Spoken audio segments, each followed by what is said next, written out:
नमस्कार दोस्तों, मेरा नाम है अर्नब नायक। आप देख रहे हैं स्टार्टअप ज्ञान और इस वीडियो में हम इस हफ्ते की सबसे बड़ी स्टार्टअप बिजनेस फंडिंग और एक्विजिशन न्यूज़ डिस्कस करने वाले हैं।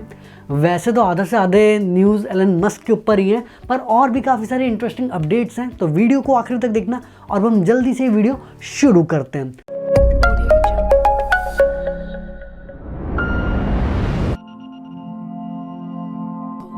पहली न्यूज़ ये है कि कंपटीशन कमीशन ऑफ इंडिया ने रिलायंस फ्यूचर ग्रुप का जो डील हुआ था उसको अप्रूव कर दिया है। तो आपको पता ही होगा कि यार अमेजॉन ने केस फाइल किया था जब रिलायंस ने फ्यूचर ग्रुप को 24,713 करोड़ रुपए में खरीद लिया था।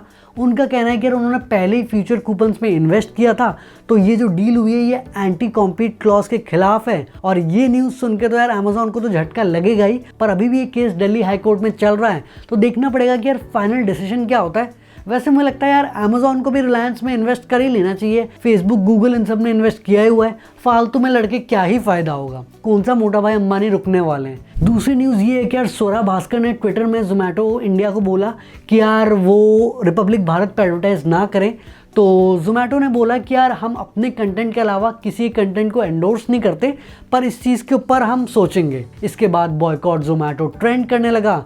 तो अब क्या फाइनल डिसीजन होगा वो तो यार जोमेटो ही डिसाइड करेगा। इस हफ्ते की सबसे बड़ी न्यूज़ ये है कि यार अब एलन मस्क दुनिया के सेकंड रिचेस्ट इंसान बन गए। तो टेस्ला का मार्केट कैपिटलाइजेशन $500 बिलियन से ज़्यादा हो चुका है और अब एलन मस्क का नेटवर्थ $127.9 बिलियन है। तो अब वो सेकंड नंबर पे आ गए और बिल गेट्स जिनका नेटवर्थ $127.7 बिलियन है उनको उन्होंने ओवरटेक कर लिया। बट सबसे इंटरेस्टिंग बात यह है कि यार पिछले कुछ दिनों में हर दिन कुछ ही घंटों में उनका नेटवर्थ $7 बिलियन, $10 बिलियन, $12 बिलियन बढ़ रहा है। मतलब आप जरा गेस कर सकते हो कि यार एक इंसान का नेटवर्थ कुछ ही घंटों में 7,000 करोड़ रुपए, 10,000 करोड़ रुपए बढ़ रहा है। और उससे भी चौंका देने वाली बात यह है कि इस साल एलन मस्क का नेटवर्थ $100 बिलियन से भी ज़्यादा बढ़ा है। मतलब पिछले साल उनका नेटवर्थ करीब $27 बिलियन था, अब $127 बिलियन है। तो अब तो यार एलन मस्क भी अपने हेटर्स को बोल रहे होंगे अबे चांद पे है मैं। तो अभी तो यार टेस्ला काफ़ी अच्छे से चल रहा है, स्पेसएक्स को भी नासा के कॉन्ट्रैक्ट्स मिले हुए हैं, पर जैसे जैसे टेस्ला और नई नई चीज़ों में एक्सपैंड करेगा, नए नए कंट्रीज जैसे इंडिया में भी आएगा और फिर क्या पता स्पेसएक्स के मदद से एक्चुअल में ह्यूमन सेटलमेंट मार्स तक भी पहुंच पाए और जो उनका बोरिंग कंपनी है वो भी क्या पता जो हमारा ट्रांसपोर्टेशन नेटवर्क है उसको पूरा बदल दे। तो इनमें से अगर एक दो चीज़ें भी अच्छे लेवल तक पहुँच गई ना तो एलन मस्क तो यार जेफ बेजोस को तो ओवरटेक कर ही लेंगे, पर क्या पता वो दुनिया के सबसे पहले ट्रिलियनर बन जाए।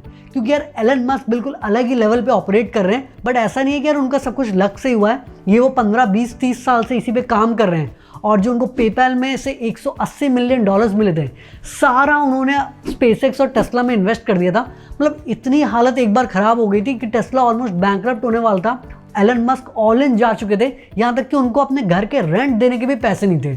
तो तभी उन्होंने इतना ज़्यादा घिसा है, इतना मेहनत किया है, तभी आज वो इतने सक्सेसफुल हैं। तो ये हम सब के लिए इंस्पिरेशन है और होपफुली एलन मस्क का नेटवर्क तो बढ़ता ही जाएगा, पर क्या पता वो असली आयरन मैन की तरह सही में हमारी दुनिया को पूरा ही बदल दे। पर अभी एलन मस्क से रिलेटेड न्यूज़ खत्म नहीं हुई, क्योंकि यार उनकी जो कंपनी है स्टारलिंक, उन्होंने telecom regulatory authority of India से रिक्वेस्ट किया है कि यार वो जो इतने ज़्यादा प्रोसेसेस हैं और फीस है उनको थोड़ा बहुत कम कर दे, ताकि वो अपनी सर्विस जिसमें वो लोअर ऑर्बिट सैटेलाइट के थ्रू इंडिया के छोटे गांव तक भी इंटरनेट बहुत कम कॉस्ट में पहुंचा सकते हैं, वो जल्दी से इंडिया में ला पाएँ। अब देखना पड़ेगा कि TRAI उनकी बात मानता है या नहीं, या क्या पता इसरो भी ऐसी कुछ चीज़ कर ले जिससे वो भी सैटेलाइट की मदद से इंटरनेट प्रोवाइड कर पाएँ। अगली न्यूज़ काफ़ी इंटरेस्टिंग है, क्योंकि यार सॉफ्टबैंक के founder and CEO billionaire Masayoshi सान ने फाइनली एक्सेप्ट किया कि यार वो बेवकूफ़ थे कि यार उन्होंने सही टाइम में अमेजॉन में इन्वेस्ट नहीं किया।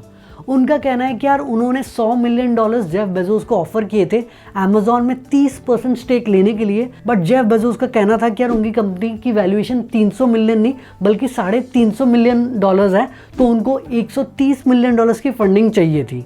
तो तब मासायोशी सान माने तो थे, बट फिर जब उन्होंने अपने कंपनी के लोगों से पूछा तो उन्होंने बोला कि यार हमारे पास इतने पैसे है ही नहीं, तो इसके लिए वो अमेजॉन में इन्वेस्ट नहीं कर पाए। और आज आप देखो $1.5 ट्रिलियन का मार्केट कैपिटलाइजेशन है अमेजॉन का।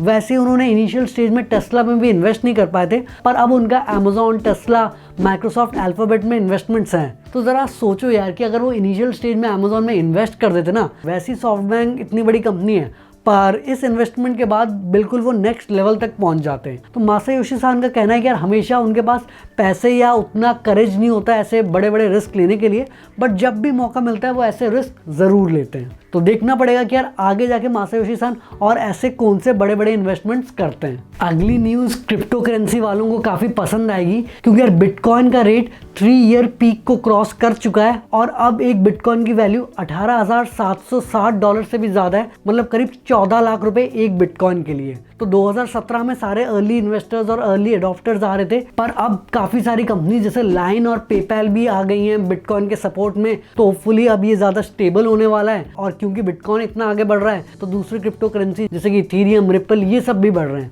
तो देखना पड़ेगा कि यार और कितना बिटकॉइन आगे बढ़ता है और इस बार स्टेबल रहता है या पिछली बार की तरह वैसे ही क्रैश कर जाता है। अगली न्यूज़ ये कि हुआवे ने अपना बजट स्मार्टफोन ब्रांड ऑनर को बेच दिया है एक कंसोर्टियम जिसमें 30 से भी ज्यादा एंटिटीज हैं। उनका कहना है कि यार उनको इसीलिए ऑनर बेचना पड़ा ताकि वो सरवाइव कर पाए। आपको पता है कि यार यूएस ने उनके ऊपर काफी सारे सैंक्शंस लगा दिए हैं क्योंकि उनकी नेशनल सिक्योरिटी कंसर्न्स हैं। तो उसके बाद हुआवे को काफी सारी प्रॉब्लम्स हो रही है। तो होपफुली ऑनर को बेचने के बाद वो थोड़ा बहुत कमबैक कर पाएंगे। पर अगर यार यूएस सैंक्शंस हटाएगी नहीं तो हुआवे को चाइना के बाहर एग्जिस्ट करने में काफी ज्यादा प्रॉब्लम्स आने वाली हैं। बाकी अदानी से रिलेटेड कि यार वो कैसे मुकेश अंबानी से भी तेज रफ्तार से अमीर बन रहे हैं और लक्ष्मी विलास बैंक की क्या स्टोरी है और अब वो इतना ज़्यादा प्रॉब्लम्स क्यों फेस कर रहे हैं, इसके ऊपर डिटेल केस स्टडीज़ मैंने ऑलरेडी इंस्टाग्राम में पोस्ट कर दिया है। तो इंस्टाग्राम का लिंक, ट्विटर का लिंक सब डिस्क्रिप्शन में, जल्दी से आके वहाँ फॉलो कर लो।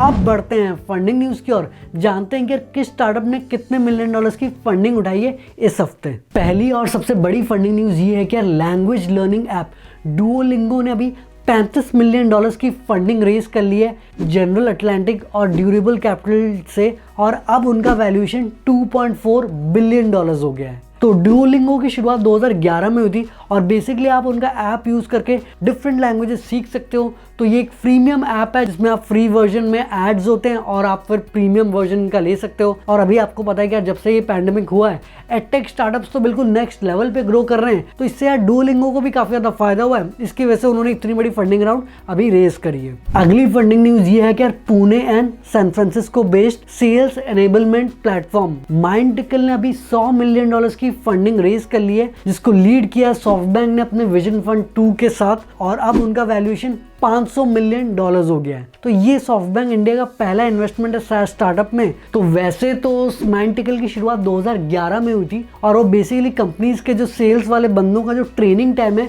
वो कम करते हैं, और उनके कई और भी सोल्यूशंस हैं जिसमें वो onboarding, micro learning, skill development इत्यादि पे भी काम करते हैं। तो अभी क्योंकि यार SaaS बिजनेसेस बहुत तेजी से ग्रो हो रहे हैं और माइंडटिकल वैसे ही काफी बड़ी और पॉपुलर कंपनीज जैसे कि Ola cabs, Dabur, United Colors of Benetton इत्यादि के साथ काम करता है, तो इसीलिए फंडिंग इनको अभी मिली है। और देखते हैं कि यार इस फंडिंग की मदद से कैसे माइंडटिकल नेक्स्ट लेवल पे स्केल अप करता है। अगली फंडिंग न्यूज़ ये है कि यार peer to peer livestock trading platform Animall ने अपने सीरीज ए राउंड में $5.9 मिलियन यानी करीब 44.5 करोड़ रुपीस की फंडिंग रेज कर ली है। तो एनिमल की शुरुआत 2019 में हुई थी और बेसिकली आप उनके प्लेटफॉर्म पे अपने गाय, भैंस ये सब बेच सकते हो या फिर खरीद भी सकते हो। तो इसके लिए आपको उनका एंड्रॉयड एप्लीकेशन या वेबसाइट जो कि पशु मेला के नाम से वो यूज करना पड़ेगा। तो देखते हैं कि इस फंडिंग के बाद वो कौन कौन से नए नए जगहों में एक्सपैंड करते हैं और कौन कौन से एनिमल्स अपने प्लेटफॉर्म के थ्रू ट्रेड करना अलाउ करते हैं। अब बढ़ते हैं एक्विजिशन न्यूज की ओर, जानते हैं कि यार किस कंपनी ने कौन से कंपनी को कितने $1 मिलियन में अक्वायर किया। तो पहली और सबसे बड़ी एक्विजिशन न्यूज़ ये है कि यार बज़फीड ने हफपोस्ट को अक्वायर कर लिया है वेरिजॉन मीडिया से। तो ये एक स्टॉक डील है और इसके अलावा वेरिजॉन मीडिया भी थोड़ा बहुत इन्वेस्ट करेगा बज़फीड में और उनमें थोड़ा बहुत स्टेक लेगा। इंटरेस्टिंग बात यह है कि यार जो बज़फीड के को-फाउंडर एंड CEO हैं जोना पेरेटी, वो एक को-फाउंडर भी थे हफपोस्ट के, तो अब फाइनली उन्होंने अक्वायर भी कर लिया है। तो बताया जा रहा है कि यार ये क्योंकि सारे पॉपुलर वेबसाइट्स हैं तो ये एडवर्टाइजर्स के साथ और बेटर डील्स कर पाएंगे और होपफुली रेवेन्यू भी और ज़्यादा इंक्रीज होगा। तो देखते हैं कि यार एक्चुअल में इस एक्विजिशन के बाद कितना फ़ायदा होता है बज़फीड का। और ये थी हफ्ते की सबसे बड़ी स्टार्टअप बिजनेस फंडिंग और एक्विजिशन न्यूज़। आई होप आपको ये वीडियो पसंद आई होगी और अगर आपने इस वीडियो से कुछ सीखा, वीडियो को लाइक करना, शेयर करना और नीचे कमेंट करना कि वीडियो कैसी लगी। चैनल को पक्का से सब्सक्राइब कर लेना और घंटा दबा देना ताकि आप कोई भी वीडियो मिस ना करें। इंस्टाग्राम का लिंक, ट्विटर का लिंक सब डिस्क्रिप्शन में, जल्दी से आके वहाँ भी फॉलो कर लो। आगे हम ऐसे ही स्टार्टअप, बिजनेस, मोटिवेशन और एंटरप्रेन्योरशिप से रिलेटेड बातें करेंगे। तो जल्दी मिलते एक नई और जानकारीपूर्ण वीडियो के साथ। धन्यवाद।